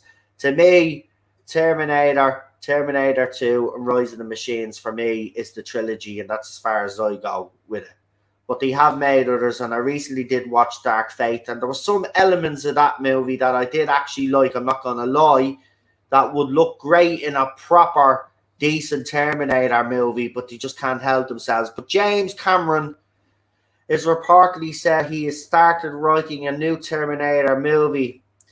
However, he is waiting to see how AI develops in the real world before continuing the script, because I think he wants it to make it more real life, like and stuff like that. But I need to ask the question, why? Right? Yeah. Terminator, look, I'm going to say it out straight. The Terminator was never really a franchise to begin with. Just like Alien was never really, it was a one-off film. But they got sequels anyway.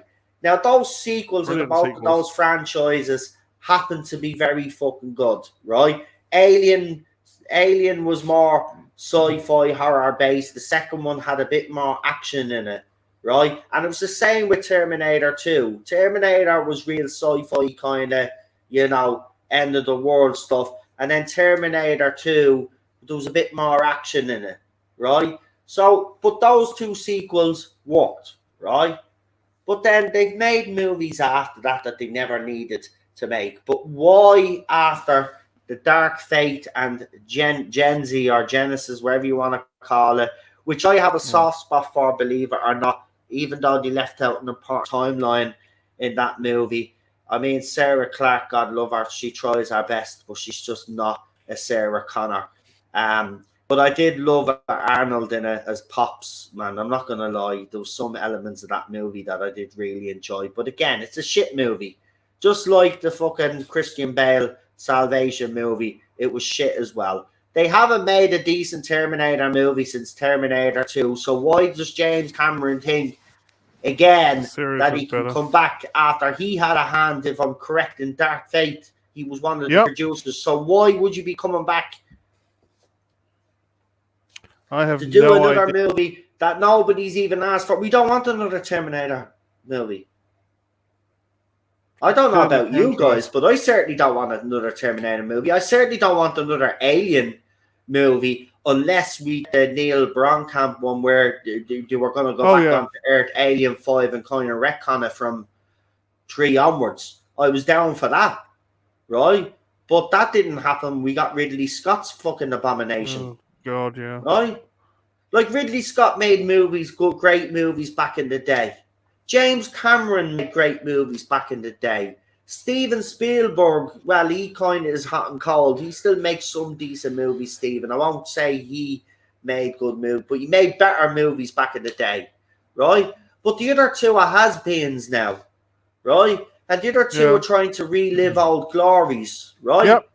Okay? And when these Alien franchise died, he goes, I thought people didn't want more the Xenomorph. That's exactly what we wanted, you idiot. Right? So you didn't even understand what the fan base wanted, and yet you came back because they are so out of touch in Hollywood. Oh, yeah, but he only came back because he didn't want your director, Neil Blomkamp, maybe to... Yeah, because at the time he was on a high, and he probably would have showed them up with his Alien movie. Yeah. And that's why he didn't want it to happen. And then we get Prometheus, which I have a soft spot for, Jamie. Don't get me wrong. There's some lovely moments in Prometheus, and I think there's a good movie in there. Script. But when you kill off the engineers, right, straight away in the sequel, right, and then we find out that David is basically the creator of the Alien, basically destroying alien lore. Because remember, the one thing that was fascinating about Alien, right, the xenomorph, is we didn't actually know where they came from, right? That was the whole mystery. That in the first movie, that spaceship crash landed on that planet. Prometheus was the timeless children of the Alien franchise. Oh yeah. He tried to explain all of that, but then even in the same movie, they say, well, it's not the same. It's not the same planet, but the ship literally crashes in the same position as the movie, the original movie. So, like, even the writer screwed up there, right? Yeah. You know why they screwed up, don't you? You know why they screwed up? Because Ridley Scott got Damon Lindelof in to rewrite the script because he didn't like the original script. And then he blamed the studio and said they were interfering when it was all down to him. He's an out-of-date hack. Yeah, he's an out-of-date hack who should keep his fucking nose out. Sorry. Ooh, he's angry. No, I am angry as well. Lee, man. When I heard they were doing Prometheus, man, I nearly shit myself, man. Because... No, seriously, because it was a long time and I thought, you know what, Resurrection was such a fucking disaster. Oh, yeah. And I do have a soft spot for the extended version of the Aliens 3, right? Yeah. But Aliens 3 is a horrible fucking movie. Yeah, it really is. Like, if you're being honest, it is. Mm-hmm. But it's got some good moments in it. So when I heard Ridley Scott was coming back, don't get me wrong, I was excited.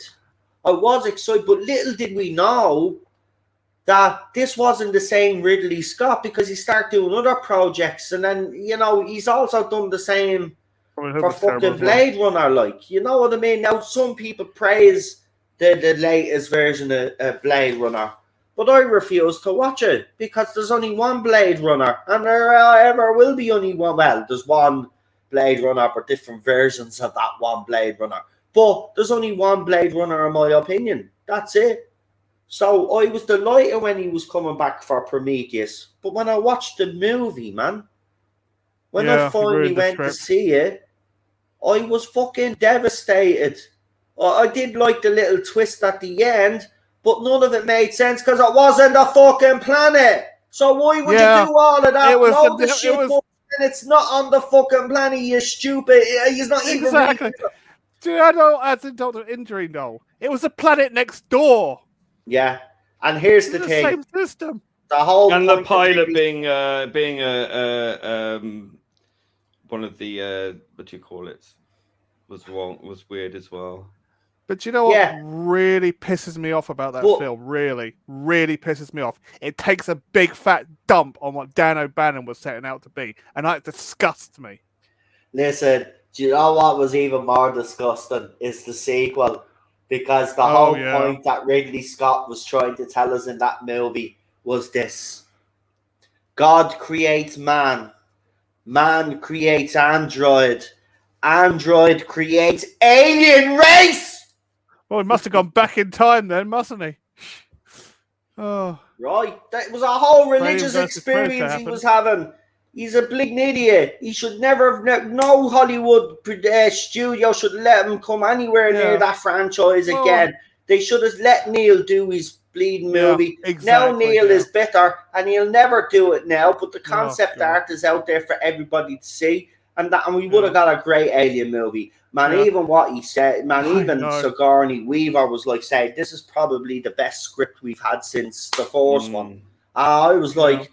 Oh my God, man, we're finally going back. And that was the thing. Because I think all we ever wanted in the Alien franchise when they start making more, when is she finally going home to Earth? Yes. Alien invasion of Earth. I mean, come on. Oh, yeah. Really? Earth War, yeah. And that's what his movie was going to do. And Ridley Scott killed it before it even got off the ground because he wanted to make his sequels. He wanted to have a franchise that he could put his name all over. That's what it was all about. right? He had two ideas, right? It was going to be a franchise within a franchise because Prometheus was going to start off one, then Covenant was going to start off another thread that was going to lead into another sequel. Prometheus was going to lead into Prometheus 2, but because he fucked up Prometheus, they kind of forgot about that, so they killed off the engineers in the second one so they could just get rid of that story thread completely. So he kills off the engineers within the... That's who should have created the alien anyway, was the fucking engineers, man. But my attitude it made sense. My attitude is, Noel, it's like, do the Predators have time machines or something? Because that doesn't explain Alien versus Predator. Yeah, well, I know. It's a lot of things wrong. But look, I forgot me rant. Lee, if you want to say about this new Terminator just movie leave it in the world. alone. Exactly. No one wants this. It's over. It died with Arnie. Arnie's too old to play it now. Just leave it alone. You know, just no. Look, it was never meant to be a franchise. For me, there's only 2 Terminator films. End of story. That's it. Just like there's 2 Alien movies. That's all you need. Oh, that was good. That was good. Jaws as well was a movie franchise that should never have been a movie franchise. Remember, we spoke about this a couple of months ago. What movies were made into franchises that shouldn't really have been franchises, and Alien and Alien and Terminator are definitely up there. But the simple fact of the matter is that both sequels were actually great. Yeah. And that's the thing, that's very rare to get a sequel as good as the not saying better, but as good as the first one is hard. But they did it twice and both movies were James Cameron movies. Remember, he did the sequel to Alien, right? He did Aliens, and then he did the sequel to Terminator. Yep. So, well, he did do the first Terminator movie as well, didn't he? So, I mean, Terminator is his franchise. But still, I mean, 2 sequels he did that were brilliant. But, look, I don't want to keep banging on about this because we'll have a rant all day. But let's go to personal recommendations this week. And scrolling across the screen there is the new schedule for the week now, folks, and that'll be the schedule now. I moved a couple of streams around there, so we'll go with recommendations this week, and we will start off with Lee and see what Lee has been watching on the world of TV or any show. He comes up with these little gems of movies and shows that he's watched during the week. So have you any recommendations for anybody this week, Lee? Not really. Like I've been watching I've been watching Silo, and I'm still not sold on Silo yet. I'm finding it a little bit boring. Yeah. From the second season so far has been really slow. There's not been much in the way of those. Yeah, I haven't watched it. I'm waiting because I felt that after the first episode, mate. So, I decided to wait until all 10 episodes drop, and I'm only going to binge watch it then. So, I think that's wise because I'm kind of struggling with it. That I end up looking at my phone. Well, then that's not a good sign. Yeah. No, that's fine. Yeah. I watched the penultimate episode of Barry. It's brilliant. If you haven't watched Barry, it's 4 seasons. First 2 seasons are probably the best TV you'll ever see. The 3rd season went a bit different, a bit weird, and then the 4th season has just gone like, what the fuck?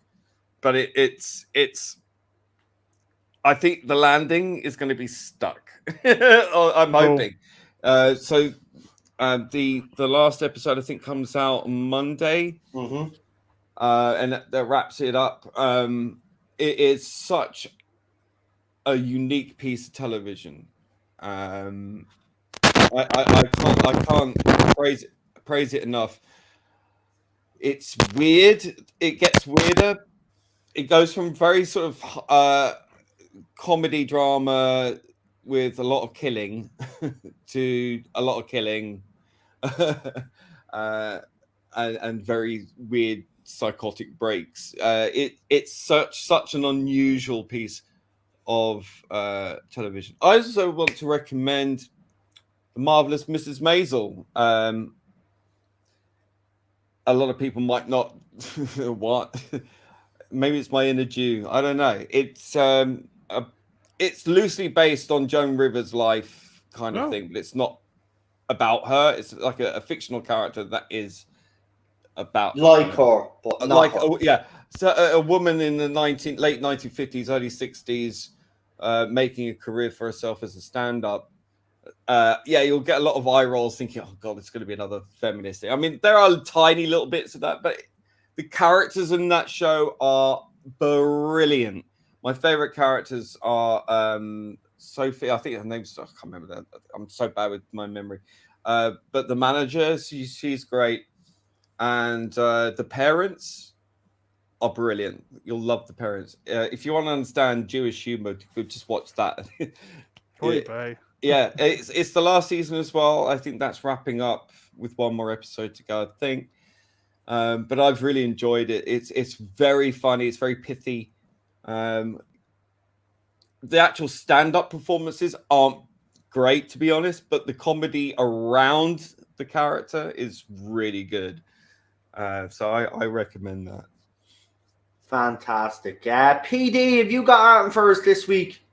Well, not really for me, Noel, but for you. Guess what's back next month? What's that? Star Trek: Strange New Worlds Season 2. Oh yeah. I've been quietly looking forward to that. I haven't read Art because I want to. No. I want There's to an go in interesting blind crossover, this time all I'm because saying. in season 1 I did read a Yeah. lot, and as you know yourself, there's gonna be people out there that are just gonna hate on it for the sake of it anyway. Yeah, I'm not listening. So I'm going into this blind. I enjoyed season 1. There's huge room for improvement, but I think for a fourth season, it was decent and it has some good stories in it. And I like the Enterprise. I like the crew. I like the crew personally.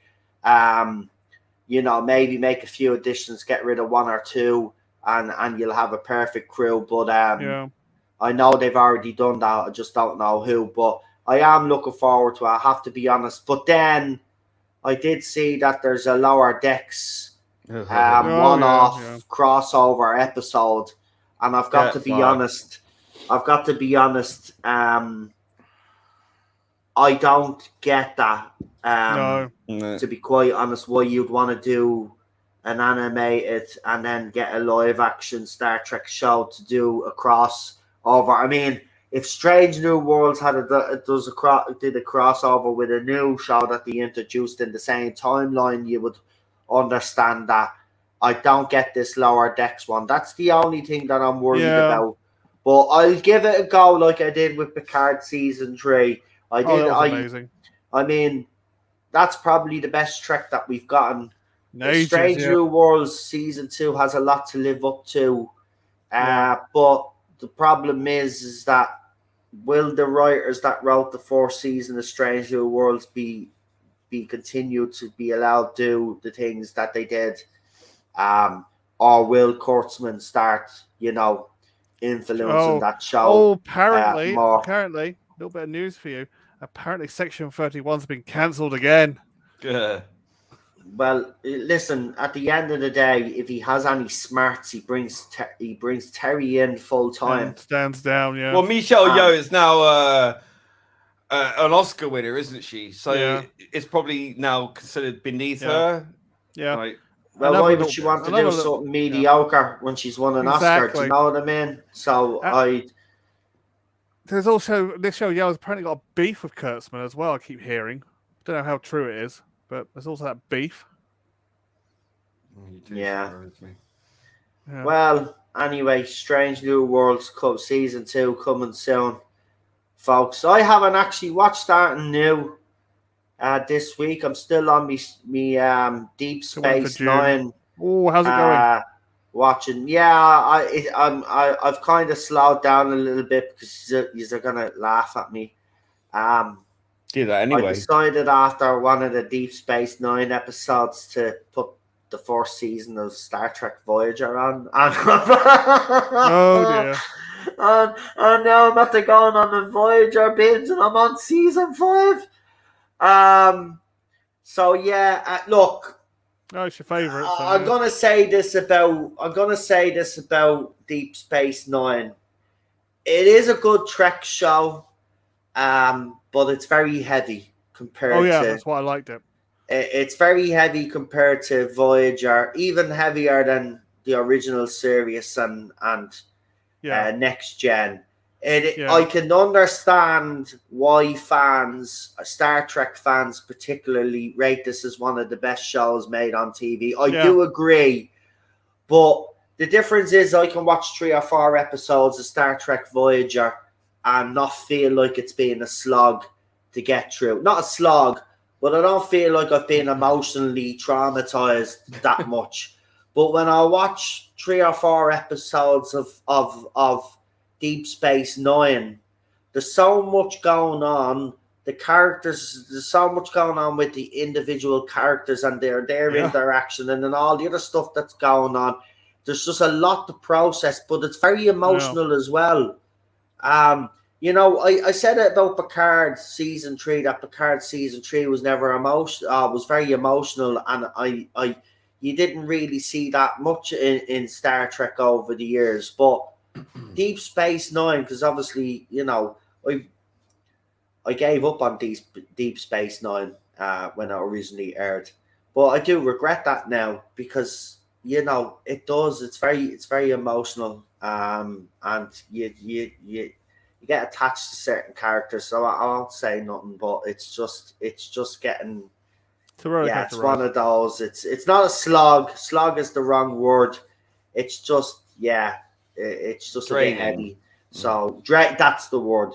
Draining. It is, and you know I have to take a break in between watching this. So I'm still on that, but I'm determined to get all the way through. But I will say I can see where fans are talking Yeah. or why they say this is the best Trek show or is one of the best. It Yeah. is. It's, One of the it's head abs- writers, one of the head writers of it went off to write Battlestar Galactica, the new Yeah. series. That's why that's heavy as well. Well, new. Yeah. I mean, it's Newer. Yeah, Newer. Lee says a confession of never seeing Voyager.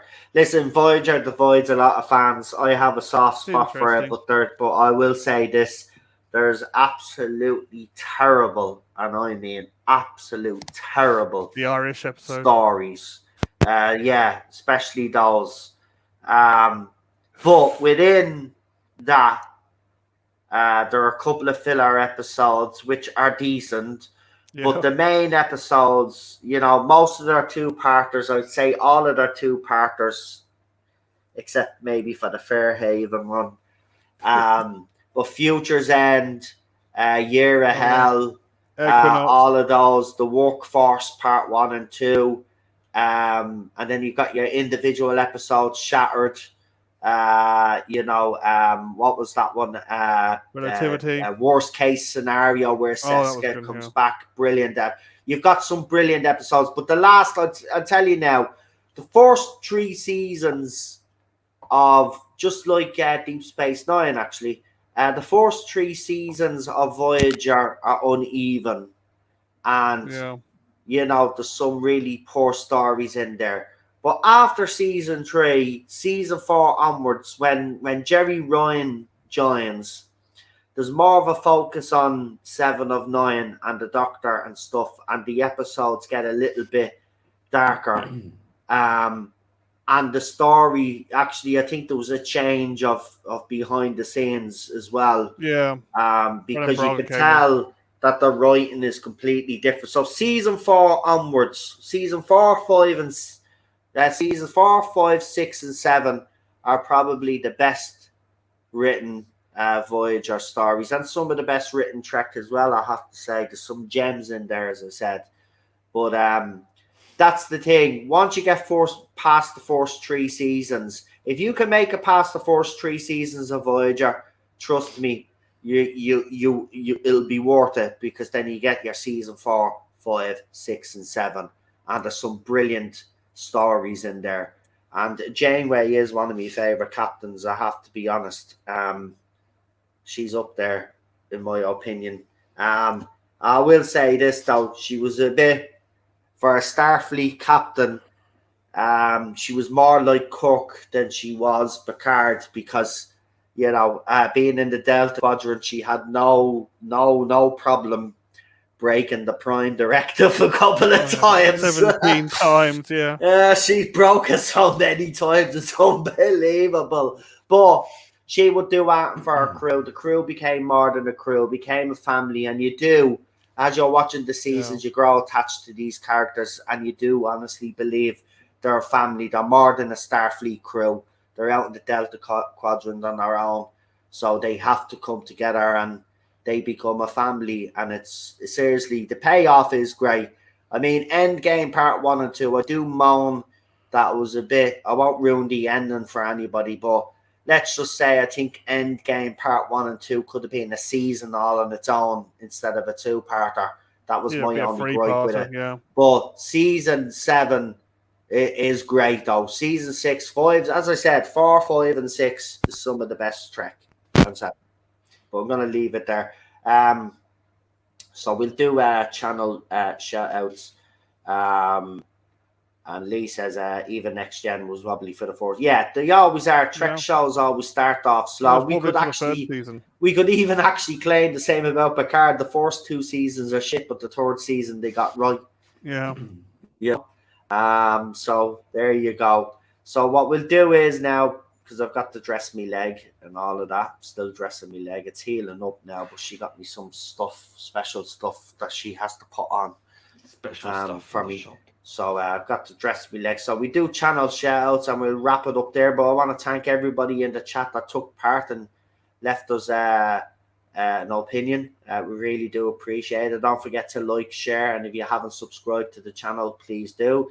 And listen to the lads here as well, because they'll give you some channel recommendations as well, and follow their social media. So we'll start off with Problem Being first. So go ahead there, Lee. Yeah, you can find me on Twitter usually, but I'm not there at the moment. But when I am, it will be at The Problem Being. And my alternative channel is at Aldred on YouTube. Go and check out Scottish Davros. Go and check out his channel. Go and check out Drawing Jack Rabbit. He's got a new channel that he's starting tomorrow. Please look on his social media for. We're going to be discussing top Dalek stories. What else? Who else? Lots of peoples. Go and check them out. Or all of them. All of those peoples. The people, etc. Yeah. Gobby. The peoples. The people. Dan Hadley. Dan Hadley. The Space Book. The people. All the humans. All the the humans. Yeah. Yes. PD. Check out Gobby, and I'm normally on the Rabbi's channel in the chat when I'm not writing dissertations. Sometimes I appear on Dan Hadley's The Space Book, as for mentioned, when he needs a specialist brought in. And I'm here, I think about 3 times a week now, aren't I? Yeah, Mondays, Wednesdays, and Fridays. I'm not getting stuck on. Yeah, no, I'm not getting stuck on bloody public transport. Yeah. So of course, as he said there will be nights where I'll try and get you a message. He does give me a message to let me know anyway. But you got the schedule there anyway, folks. So I'm off now for the weekend. The last game of the season is on as well, so a bit of relaxing time. And as I told you, when I'm getting closer to doing the painting in the sitting room, which will be in the next couple of weeks, I'll let you know. And also I've got a few messages off people inviting me onto their channels as well. So so I'll let you know when something comes of all of those. But yeah, that's been it for the week. So enjoy the weekend, folks. Stay safe and enjoy the weather, because it looks like we're having some glorious weather now. It's actually very warm here, and it's 11 o'clock. It's one of those nights. So the good weather is starting to come in. Of course, the British and Irish media are already fear-mongering. Oh, we're going to have 27-degree heat waves. We used to have that when I was growing up. Shut up. Not freaking heat wave. When it hits 42 or 47, then come to me and we'll Yeah. talk. That's yeah, a heat wave. exactly. Anything Right. over 37 degrees, we'll talk. Okay, And every year, record breaking. And if you notice, it went from 41 to 40 to 39, 38. And they keep saying every year it goes down as the highest temperature. They keep saying it's a record breaker. It's a lie. Bullshit. It's a lie. Anyway, that's it for this week. Enjoy our weekend. Take care, stay safe, and all of that. And we will see you all very, very soon. Say good night, lads. Good night, Night. lads. I knew Lee night was to you going too, to sir. One day, Lee will just say good night to everybody properly. No. Anyway, he won't. There you go. He just said it there. So, Yeah. good night, anyway. See you later. Bye-bye. Yeah. Bye.